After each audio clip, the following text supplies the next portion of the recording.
rappeler sans doute qu'à la fin de l'émission précédente, nous avions laissé Bazaine et ses généraux, ses chefs de corps, dans leur réunion secrète du 10 octobre 1870, en train de discuter ce qu'ils offriraient à l'Allemagne.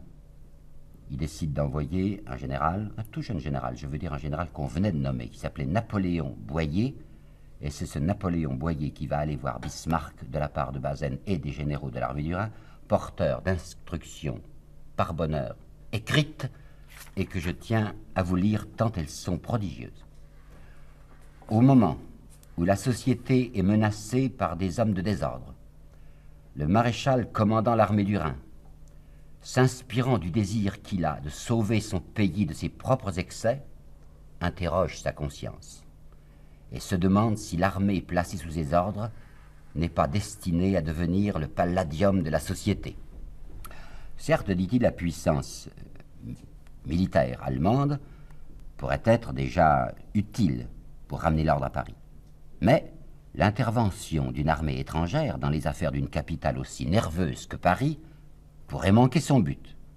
Tandis que l'action d'une armée française, encore toute constituée et ayant bon moral, pèserait d'un poids immense.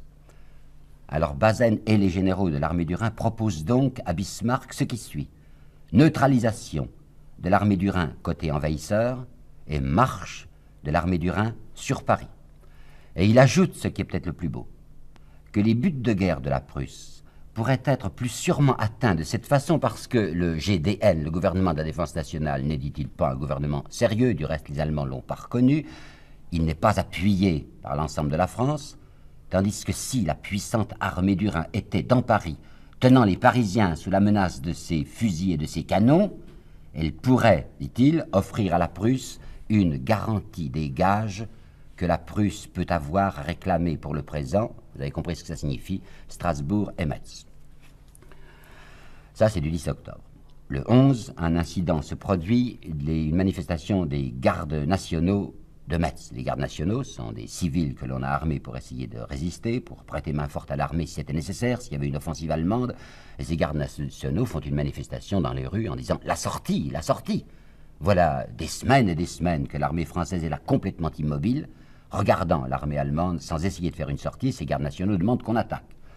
Alors le 12 octobre, Bazaine fait placarder un avis sur tous les murs de Metz où il déclare « Le maréchal commandant l'armée du Rhin assure les habitants de Metz que rien ne leur est caché. » Or, il a des rapports constants avec l'ennemi, mais il ne faut pas le dire. Unité, dit-il, calme et confiance, une seule pensée doit absorber tous les esprits, la défense du pays. Alors Boyer, le général Napoléon Boyer, est en route. Les Allemands l'ont laissé passer avec tous les honneurs dus à son rang, et il se rend à Versailles maintenant, parce que l'état-major allemand n'est plus à Ferrières comme au milieu de septembre, il est à Versailles, et Boyer va se trouver en face de Bismarck. Un détail presque pathétique, il est en uniforme de général français. Si bien quand on voit cet uniforme de général français dans les rues de Versailles, les petites gens de Versailles l'acclament, ils crient « Vive la France !» Ils ne se doutent absolument pas de ce que vient faire le général Napoléon Boyer parlant à Bismarck. Alors le général explique à Bismarck le plan, ce plan stupéfiant, à savoir qu'une armée française accepte de se neutraliser du côté de l'envahisseur pour devenir un instrument de guerre civile et essayer d'écraser la République à Paris. Bismarck, bien calme, bien bon enfant, dit à Boyer « Non, non, écoutez, vous n'y pensez pas, c'est pas sérieux. J'ai bien confiance en vous, certainement, et en Bazaine, mais cette armée, enfin, il y a beaucoup de soldats qui ont peut-être mauvais esprit, il y a même des officiers qui sont plutôt rebelles, enfin, qui auraient des têtes chaudes. Je ne vais pas laisser sortir comme ça une armée toute constituée, avec ses canons, avec ses fusils, avec ses munitions, qui va traverser la France, soi-disant pour aller écraser les Républicains de Paris. Je vous donne tout à fait raison, mais vous m'excuserez de ne pas avoir complètement confiance. Alors, dit-il à Boyer, vous savez, nous sommes entre gens de bonne compagnie. Qu'est-ce que vous devez faire? Mais vous devez vous rendre, voyons, persuadé au maréchal. Parce que si vous vous rendez, si vos 175 000 hommes sont annihilés tout de suite, eh ben c'est fini de la résistance parisienne. Et puis il y a des espèces de bandes que Gambetta essaie d'organiser en France, il veut dire l'armée de la Loire. Vous pensez bien qu'une fois qu'on apprendra que les 175 000 hommes encore constitués de Metz se sont rendus, c'est la fin de la résistance française. Et c'est ça naturellement que vous voulez, puisque je vous comprends trop bien. Vous voulez la paix sociale, vous voulez la garantie des structures économiques. Bon, dit Boyer, ben, on va aller raconter ça à Bazaine. Alors voilà, Boyer qui rentre, c'est le 17 octobre. Il se trouve le 17 octobre en présence de ses amis, les autres généraux, et c'est le 18 qu'une réunion secrète de nouveau a lieu autour de Bazaine pour écouter ce que va dire Boyer et pour prendre des déterminations. Alors Boyer a une communication supplémentaire à faire. Bismarck lui a dit « Vous devriez vous rendre en effet, mais j'aimerais bien que les généraux de l'armée du Rhin, par écrit, s'engagent à la livraison de Metz et de Strasbourg. Ça serait bien, enfin ça faciliterait les choses. » Sur le premier point, la capitulation, tous les généraux de l'armée du Rhin sont d'accord, on va se rendre. Et sur le deuxième point, à savoir dire par écrit qu'ils sont d'accord pour que Strasbourg et que Metz soient remis définitivement à l'Allemagne, ça, ils n'osent pas. Alors, il y a une petite agitation, c'est il y a Leboeuf et l'Admiraux qui refusent sur ce point. Pourtant, Boyer insiste. Et dit, je vous assure, enfin, c'est une chose qu'il faudrait faire, parce qu'ajoute-t-il, c'est un détail que lui a donné Bismarck, et qui n'est hélas que partiellement faux.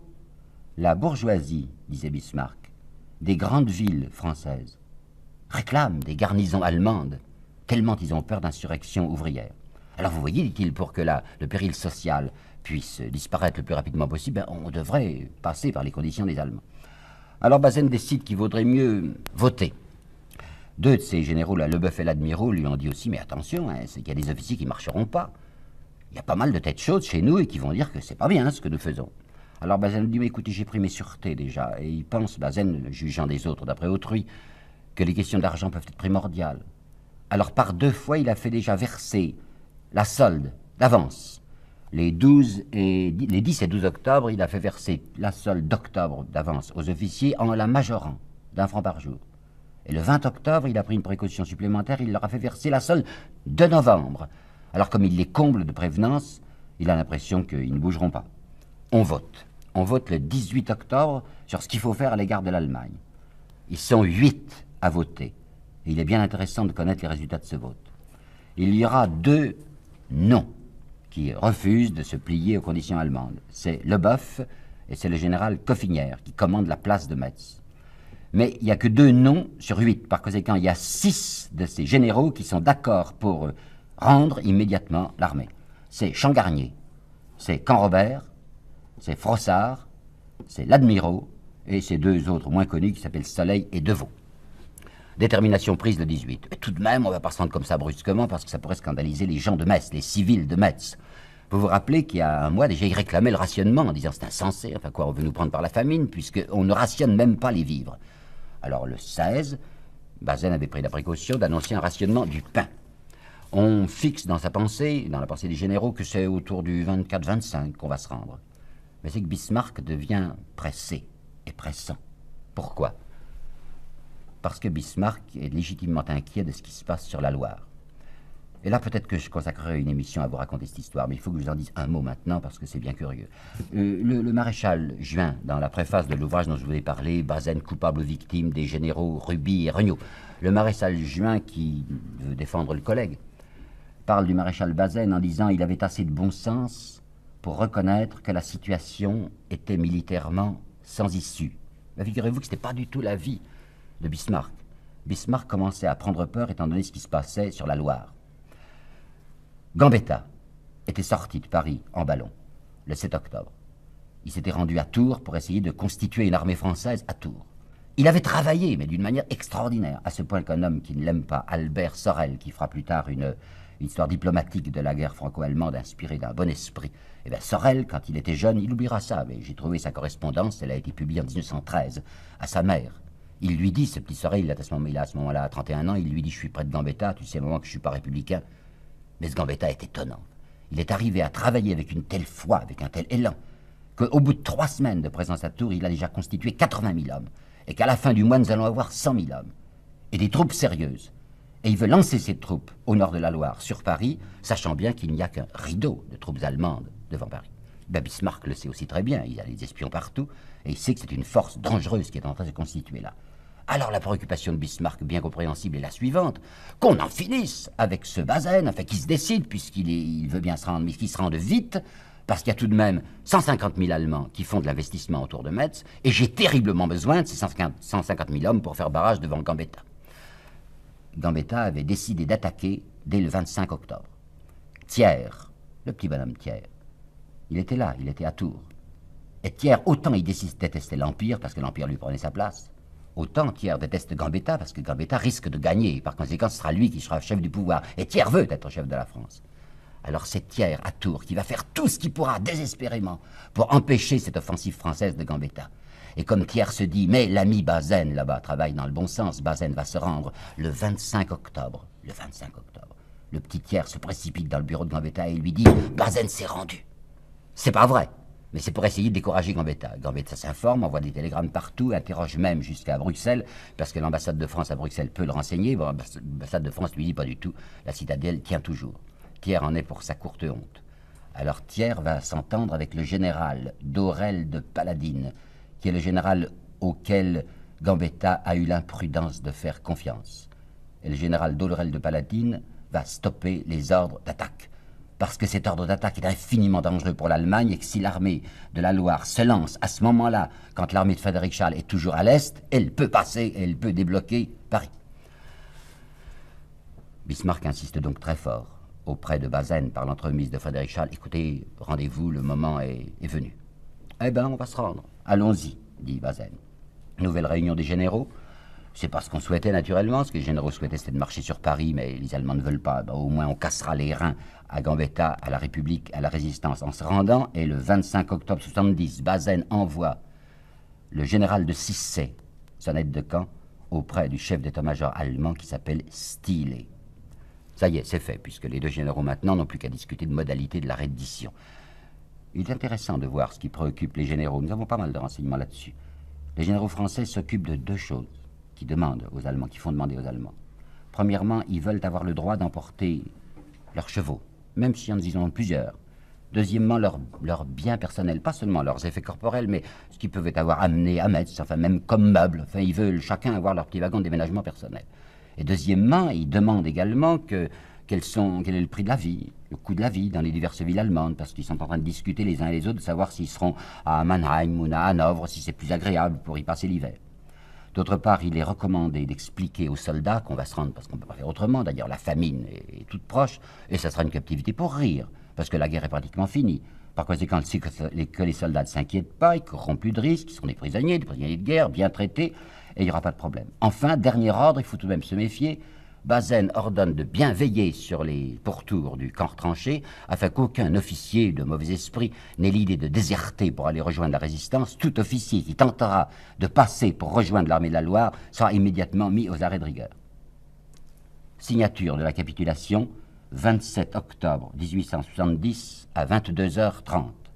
Proclamation, naturellement, à la fois aux soldats et aux habitants de la ville de Metz. Proclamation. Jamais, dans les fastes militaires, écrit Bazaine, jamais résistance n'a été poussée plus loin. C'est pour vous épargner les affres de la famine que je suis obligé de me rendre dans l'honneur. Car l'honneur est sauf, soyons dignes dans l'adversité. Eh bien, telle sera la rafle prodigieuse que vont faire les Allemands par la volonté de Bazaine. 173 000 hommes, 6 000 officiers, 50 généraux dont 3 maréchaux, 1700 canons avec 8 millions d'obus, 280 000 fusils avec 29 millions de cartouches. Un des généraux, c'est bien dommage qu'on ne sache pas le nom, mais un des généraux, le 25 au soir, quand on a décidé de se rendre, avait tout de même proposé la destruction du matériel de guerre. Bon, rendons-nous, mais au moins il ne faut pas rendre les obus ni les cartouches. Alors Changarnier s'était élevé avec indignation contre cette proposition. Il avait dit, mais c'est déloyal à l'égard de notre noble adversaire Frédéric Charles. Si on se rend, on rend aussi les munitions.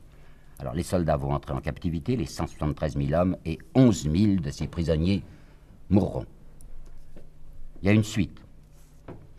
En 1871, tout de même, une fois la guerre finie, le crime commis par Bazaine était tel que des gens demandaient à ce qu'il passât en jugement. Une enquête est faite contre lui, et comme l'écrit le maréchal Juin, nul ne s'avisa de lui venir en aide. Vraiment. Eh bien, quand l'armée a vu qu'il n'y avait pas moyen d'éviter de faire passer Bazaine en conseil de guerre, elle a pris 2 précautions. Première précaution, Bazaine s'était entendu avec l'ennemi. Ben, ça, on ne le dirait pas. On cachera tous les documents là-dessus. Il ne faudra absolument pas que l'on sache les tractations qu'il a menées avec Frédéric Charles.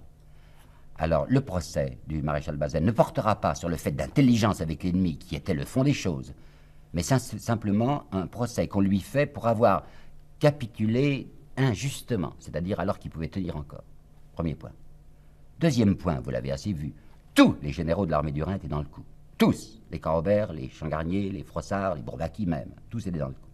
Et bien, dans le procès, on s'arrangera pour que leur nom ne soit jamais prononcé. Il y a pourtant les comptes rendus que j'ai pu consulter de leur réunion secrète, là où le 10 octobre, par exemple, ils décident d'envoyer Napoléon Boyer proposer à l'Allemagne de neutraliser l'armée contre l'ennemi et de la faire marcher contre la République, c'est-à-dire contre Paris. Ça, on n'en parlera pas.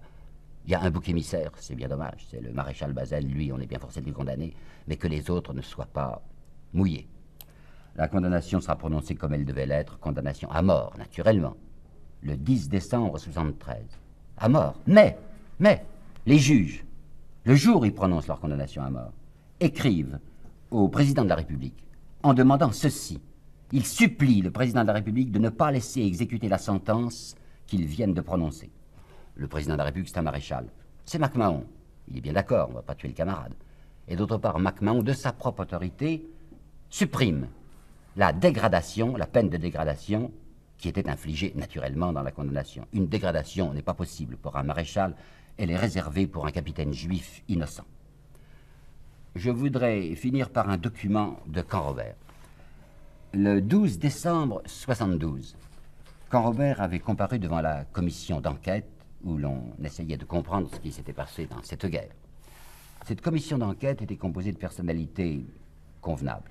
Il y avait là le comte de Maillé, le comte de Guigné, le comte de Durfort de Sivrac, le comte de Rességuier, le baron de Vinols, le vicomte de Rodez, Benavent, et j'en passe.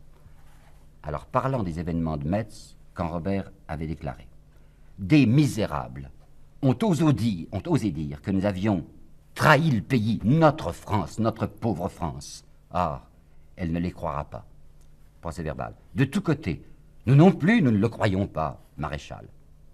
Canrobert, ce jour-là, a repris l'expression même que vous avez entendue tout à l'heure dans les instructions à Boyer.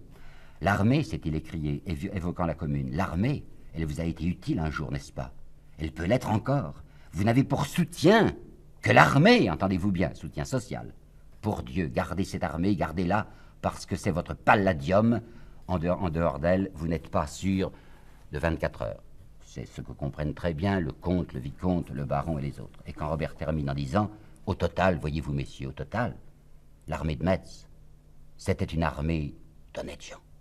Ben, ça m'intéresse qu'il ait prononcé ce mot, parce que honnêtes gens, gens de bien, c'est le mot qu'à travers le 19e siècle tout entier, les possédants se sont attribués à eux-mêmes. Alors il faut être reconnaissant à Canrobert de nous en avoir apporté une définition bien claire.